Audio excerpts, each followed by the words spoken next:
AP PCC అధ్యక్షురాలు షర్మిల మాటలు చూసి జాలేస్తోందన్నారు మంత్రి బొత్స సత్యనారాయణ. షర్మిల మాటల్లో కొత్తదనం లేదన్నారు. చంద్రబాబు మాట్లాడిన మాటల్నే షర్మిల మాట్లాడుతున్నారని ఆరోపించారు. ప్రత్యేక హోదా తాకట్టు పెట్టింది చంద్రబాబేనన్నారు.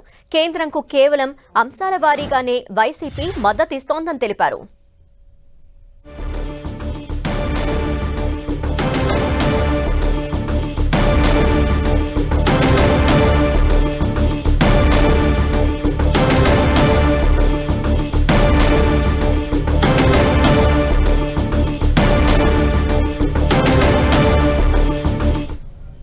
చూసి ఆవిడ తాలూకా వ్యవహార శైలి చూసి నాకేదో జాలి అనిపించింది. ఫస్ట్ నేనైతే అయ్యో పాపం అనుకున్నాను. నేను ఎందుకంటే ఏదైనా ఒక సమస్యను మాట్లాడుతున్నప్పుడు, సందర్భాన్ని మాట్లాడుతున్నప్పుడు ప్రత్యేకత ఏదైనా ఉండాలి.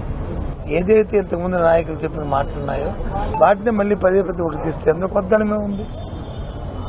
చంద్రబాబు నాయుడు గారు ఇంతకుముందు ఏదైతే మాట్లాడారో అవే మాటల్ని మాట్లాడేటప్పుడు కొత్తదనం ఏముంది చెప్పండి. అందులో కొత్త ప్రక్రియ ఏముంది చెప్పండి. ప్రత్యేక హోదాని ఎవరు తాకట్టు పెట్టారు? ప్రత్యేక ప్యాకేజీని ఎవరు అడిగారు? సన్మానాలు ఎవరు చేసుకున్నారు? ఏ విధంగా రాష్ట్ర ప్రభుత్వం వచ్చి మాకు సరిపోద్ది అని చెప్పి రాసిచ్చారు? ఆనాడు ముఖ్యమంత్రి చంద్రబాబు నాయుడు కాదా? ఆనాడు పరిస్థితులు కాదా? మరి ఇవాళ ఆ విషయాన్ని మర్చిపోయి మరి ఇవాళ ప్రభుత్వం మీద, ముఖ్యమంత్రి మీద టార్గెట్ చేస్తూ వ్యక్తిగతంగా మాట్లాడడం అనేది ఎంతవరకు సమంజసమో